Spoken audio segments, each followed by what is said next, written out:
विपक्ष की तरफ से लगातार बीजेपी और मोदी शाह पर ये आरोप लगाए जाते हैं कि वो संविधान में बदलाव करना चाहती है।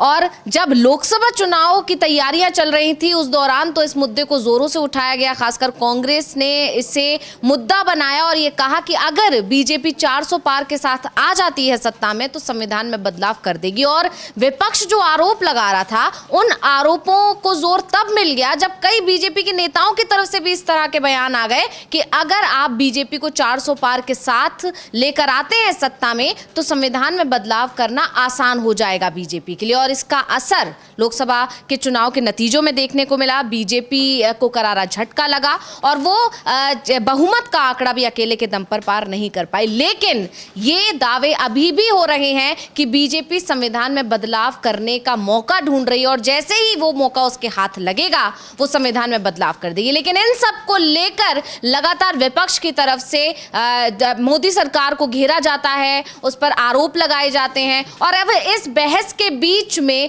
पूर्व जस्टिस है सुप्रीम कोर्ट के जस्टिस नरीमन, उन्होंने एक बड़ा दावा कर दिया है और उन्होंने मोदी और शाह को घेरते हुए ये कहा है कि अगर संविधान की मूल संरचना में बदलाव किया गया तो अब फिर इस देश के लिए फिर भगवान ही मालिक होगा कि इस देश का क्या होगा। और भी तमाम बातें उन्होंने कही हैं। उन्होंने कहा है कि अगर मूल संरचना में बदलाव किया गया, वैसे तो यह संभव ही नहीं है, लेकिन अगर बदलाव किया गया तो जलियांवाला बाग जैसी कांड जो हुआ था, जो घटना हुई थी, उस जैसी घटनाएं फिर आम हो जाएंगी। तो इस पर हमारे साथ हमारे सहयोगी अमलेंदु जी मौजूद है। तो अमलेंदु जी, ये जो बड़ा आरोप एक तरह से लगा दिया, निशाना साधा है मोदी और शाह पर जस्टिस नरीमन ने, तो क्या ये पूरा मामला है? क्या मतलब ऐसा क्यों कहा जा रहा है कि ये अब संभव ही नहीं है? जो संसद के जरिए जो बदलाव करने के सपने बीजेपी सजाती है और जैसा वो सजा रही थी लोकसभा चुनाव से पहले कि अगर वो 400 पार के साथ आ जाती सत्ता में तो संसद के सहारे इसको बदलाव कर सकती थी, तो क्या ये संभव है और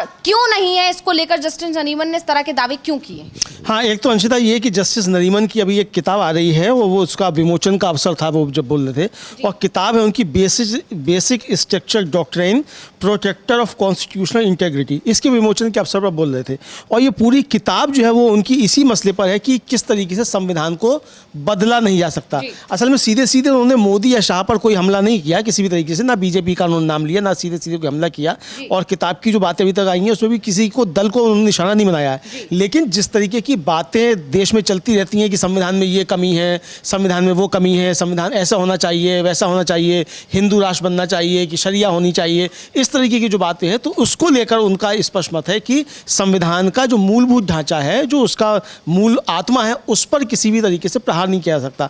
और ये बात इसलिए उठी कि चूंकि लोकसभा चुनाव के दौरान भारतीय जनता पार्टी ने नारा दिया 400 पार का, उस 400 पार के नारे को लेकर जो मेरठ से जीते अरुण गोविल, ज्योति मिर्धा जो राजस्थान से लड़ रही थी, वो अयोध्या के लल्लू सिंह चौहान, कई लोगों ने इसको लेकर इस तरीके के बयान दिए कि 400 पार इसलिए चाहिए कि हमको संविधान बदलना है। और वो संविधान बदलना एक तरीके से भारतीय जनता पार्टी के गले की हड्डी बन गया और उसका भारतीय जनता पार्टी को ज़बरदस्त तरीके से नुकसान हुआ। और बाद में राहुल गांधी ये लगातार कहते भी रहते हैं कि इन्होंने कहा था संविधान बदलो, और अब देखिए 400 पार की बात करते हैं संविधान बदलने की, और अब जाके इनको माथे से संविधान लगाना पड़ा चूंकि हमने संविधान को मुद्दा बना दिया। और राहुल गांधी अभी भी संविधान को मुद्दा बनाए हुए हैं। लेकिन जो जस्टिस नरीमन कह रहे हैं, जो उनकी किताब है उसमें जो सारी बातें कही गई हैं वो बहुत ज़्यादा महत्वपूर्ण है। और यहाँ ये भी याद रखना जरूरी है कि संविधान बदलने की बात सिर्फ 400 पार के नारे तक ही नहीं थी। इससे पहले भी जब अटल बिहारी वाजपेयी का एनडीए था, जबकि उस समय तो पूर्ण बहुमत की सरकार भी नहीं थी बीजेपी की, बड़ा एनडीए था उस समय और कई उसमें घटक दल शामिल थे, तब भी संविधान समीक्षा आयोग बनाया गया था। और संविधान समीक्षा आयोग का मकसद ये था कि संविधान को किस तरीके से बदला जाए, तो ये बातें होती थी। तो यानी संविधान को बदलना भारतीय जनता पार्टी का एक बेसिक एजेंडा समझा जा सकता है। अब जो जस्टिस नरीमन ने वहाँ कहा, और उनका कहना यह था कि अगर जो मूल संविधान के सिद्धांत हैं, जो उसका ढांचा है, अगर उस पर प्रहार किया जाता है और संविधान बदला जाता है तो फिर जलियांवाला बाग जैसे हालात बन जाएंगे। चूँकि संविधान जो है उसकी जो मूल स्ट्रक्चर उस पर अगर प्रहार होगा तो यानी धर्मनिरपेक्षता है, समाजवाद है, इस तरह की चीज़ें जो है, हम भारत के लोग जो है, वयस्क मताधिकार, बहुत सारी चीज़ें उसमें आती हैं, ये सब चीज़ें जो है मौलिक अधिकार है उसमें, ये सब अगर इन पे सब प्रहार होगा तो फिर एक अराजक स्थिति पैदा हो जाएगी और फिर जलियांवाला बाग जैसे हालात पैदा हो सकते हैं। ये जस्टिस नरीमन का कहना था। जी बिल्कुल, आपको याद होगा अमलेंदु जी, जब नए संसद का उद्घाटन हुआ था और उस दौरान जो संविधान की प्रतियां बांटी गई थी उसमें से सेकुलर शब्द हटाया गया था। जो प्रस्तावना है संविधान की उसमें से सेकुलर शब्द गायब था। इसको लेकर भी विपक्ष ने मतलब बहुत ज्यादा इस मुद्दे को उठाया था, विरोध किया था और कहीं ना कहीं उससे विपक्ष के उन दावों को एक तरह से हवा मिल गई थी जो कहा जाता है कि संविधान में बदलाव करना चाहती है बीजेपी।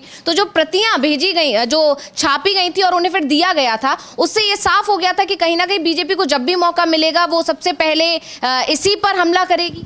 हाँ बिल्कुल, ये तो साफ हो गया था और ये पहली बार नहीं था अंशता है, उससे पहले भी कई बार इस तरह की चीज़ें हुई थी। विज्ञापन छपा था, उसमें पहले था वो धर्मनिरपेक्षता समाजवाद शब्द हटा दिए गए थे, फिर बाद में सफाई दी गई कि वो गलती से जो था वो पुराना पहला जो था वो आ गया और यहाँ भी सफाई ये दी गई कि जो असंशोधित संविधान था वो दिया गया।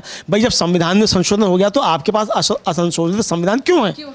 संशोधित संविधान फिर लेना चाहिए। तो ये इसको लेकर बहस छिड़ी थी। लेकिन यहाँ जो जस्टिस नरीमन ने जो एक हवाला दिया 1973 का जो ऐतिहासिक केशवानंद भारती बनाम केरल राज्य मामला था, उसका उल्लेख करती हूँ तो उसमें 13 जजों की खंडपीठ थी और उसमें 7/6 के बहुमत से उस पीठ ने फैसला दिया था। उसमें यह कहा गया था कि जो मूल ढांचा है संविधान का और संविधान की आत्मा जो है उसको नहीं बदला जा सकता और संसद को जो असीमित अधिकार थे संविधान संशोधन करने के, वो संसद से अधिकार ले लिए गए और ये कहा गया कि आप मूल आत्मा जो इसकी वो नहीं आप बदल सकते किसी भी तरीके से। ये उस फैसले में कहा गया और जो उसमें फैसला था उसमें जो सुप्रीम कोर्ट की शक्तियां होती वो ये बढ़ा दी गई कि संसद को कानून बनाने का अधिकार है, लेकिन उस कानून को निरस्त करने का अधिकार सुप्रीम कोर्ट के पास है, उसकी समीक्षा कर सकता है और संविधान का कस्टोडियन जो है, मतलब उसका संरक्षक जो है वो सुप्रीम कोर्ट है। तो यानी जो एक तरीके से कहा जाए कि जो संसद सर्वोच्च है कि सुप्रीम कोर्ट सर्वोच्च है, इसको लेकर जो बहस थी उस पर भी एक तरीके से विराम लगा कि ना संसद सर्वोच्च है ना सुप्रीम कोर्ट सर्वोच्च है, सर्वोच्च संविधान है और संविधान को बदला नहीं जा सकता, उसकी मूल आत्मा नहीं बदली जा सकती। ये महत्वपूर्ण बात जो थी वो थी और इसका जिक्र भी उन्होंने जस्टिस नरीमन ने अपने उसमें भाषण में किया। ये महत्वपूर्ण बात है जी बिल्कुल। मतलब जो एक बहस छिड़ी रहती है कि क्या संविधान को बदला जा सकता है, तो इस सवाल का जवाब कहीं ना कहीं जो ये किताब का विमोचन उन्होंने किया है, जो किताब उन्होंने लिखी है, उसमें उस सवाल का जवाब उन्होंने दे दिया है कि संविधान में बदलाव नहीं किया जा सकता। और इसके लिए 1973 के इस मामले का जिक्र करते हुए इन्होंने बाकायदा अपने इस बयान में भी उन्होंने ये साफ कर दिया कि क्यों ऐसा है और कब इस चीज को लेकर आया गया कि संसद के जो अधिकार हैं, जो व्यापक अधिकार हैं, उन्हें सीमित कर दिया गया। और इसी के साथ अब कहीं ना कहीं इस बहस पर भी विराम लगेगा अमलेंदु जी। हाँ नहीं बिल्कुल, इस पे विराम लगेगा और ये मामला तब और इसलिए सुर्खियों में आया अंशिता, जिस तरीके से जजों के मामले को, खासतौर से जस्टिस यशवंत वर्मा का भी जब मामला आया था और जैसे ही वो मामला आया तो हमारे जो उपराष्ट्रपति हैं जगदीप धनखड़ साहब वो काफ़ी ज़्यादा सक्रिय हुए और न्यायपालिका के खिलाफ टिप्पणियाँ की गई। और अभी एक जो मामला और आया है, हालांकि उस पर भी काफ़ी ज़्यादा बहस चल रही है, जो राज्यपालों की भूमिका और जो राष्ट्रपति की जो अधिकार हैं पास करने के बिलों को, उसको लेकर सुप्रीम कोर्ट ने समय सीमा निर्धारित की है। और उस पर जो केरल के राज्यपाल हैं आर्लेकर साहब वो काफ़ी नाराज, उनका कि ये जुडिशियल आउटरीच है, यानी अपनी सीमा जो पार कर रही न्यायपालिका, इसको लेकर बहुत सारे सवाल उठे। तो यहाँ यही बताने का उन्होंने प्रयास किया है कि ये मतलब जुडिशियल आउटरीच नहीं है। अगर संविधान में ये भी कोई राष्ट्रपति को शक्तियां प्राप्त नहीं है कि वो असीमित समय तक इसको रोके रख सकता है।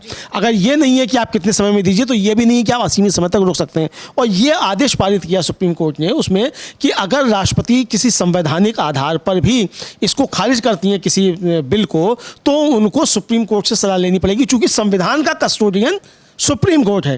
तो इसलिए अगर आप संवैधानिकता के आधार पर किसी बिल को खारिज कर रहे हैं राष्ट्रपति, तो उनको सुप्रीम कोर्ट से सलाह लेनी पड़ेगी कि इसको हम खारिज करें कि नहीं करें। तो यानी एक तरीके से जो राष्ट्रपति या राज्यपालों के ऊपर आरोप लगते रहते हैं कि वो सरकार के एक तरीके से एजेंट की भूमिका में काम करते हैं, उसको रोका जाए और एक स्वस्थ लोकतंत्र और संवैधानिक आधार पर शासन चले, इसके लिए ये आदेश दिए गए थे। तो ये यहाँ किसी भी तरीके से कोई एक तरीके से कहा जाए कि न्यायपालिका और कार्यपालिका के बीच या विधायिका के बीच में कोई संघर्ष की स्थिति नहीं है, ये स्पष्ट करने की कोशिश की गई थी। लेकिन दूसरी एक महत्वपूर्ण बात यह कि न्यायमूर्ति के.वी. विश्वनाथन जो हैं वो भी इसमें कार्यक्रम में उपस्थित थे और वो सिटिंग जज हैं। और 2028 तक शायद उनका कार्यकाल है, मुझे तक जहाँ तक ध्यान पड़ रहा है। और उन्होंने एक और बहुत महत्वपूर्ण बात कही, उन्होंने कहा कि जो धारा 368 है उसमें अगर ये मान लीजिए जनमत संग्रह के द्वारा भी अगर ये शामिल कर दिया जाए कि आप जनमत संग्रह कराकर भी बदल सकते हैं, तब भी आप नहीं बदल सकते संविधान की आत्मा को। यानी कि जनमत संग्रह ये कह भी दे कि आप हिंदू राष्ट्र बना दीजिए और मौलिक अधिकार खत्म कर दीजिए लोगों के, तो भी नहीं हो सकता। इसका सीधा सीधा तात्पर्य ये हिंदू राष्ट्र की बात उन्होंने कही नहीं है, ये उसका इंटरप्रिटेशन मैं कर रहा हूँ कि अगर आप चाहें कि आप इसमें जनमत संग्रह करा लें, तब भी आप ये जनमत संग्रह के आधार पर भी संविधान के मूल ढांचे पर आप प्रहार नहीं कर सकते, उसकी आत्मा को नहीं बदल सकते, चूंकि मूल ढांचा जो संविधान की मूल आत्मा है वो संरक्षित है। आप संविधान संशोधन कर सकते हैं और अगर संवैधानिकता को लेकर कोई संकट खड़ा होगा तो सुप्रीम कोर्ट उसका कस्टोडियन है, वो इसमें बीच बहस में पढ़कर उसको निरस्त कर सकता है। जी बिल्कुल, यानी साफ है कि इस सवाल का जवाब सीधे तौर पर दे दिया गया है, एक पूर्व जज ने दिया और जो भी सिटिंग जज है उनके जरिए ये बता दिया गया कि संविधान में बदलाव करने के जो सपने बीजेपी की तरफ से सजाए जा रहे हैं वो सपने पूरे नहीं हो सकते, क्योंकि इसकी इजाजत खुद संविधान नहीं देता है। तो इस पर और क्या कुछ जानकारी रहेगी वो हम आप तक पहुंचाते रहेंगे। बहुत बहुत धन्यवाद आपका अमलेंदु जी, और इसी के साथ मुझे यानी अंशिता को दीजिए इजाजत। नमस्कार।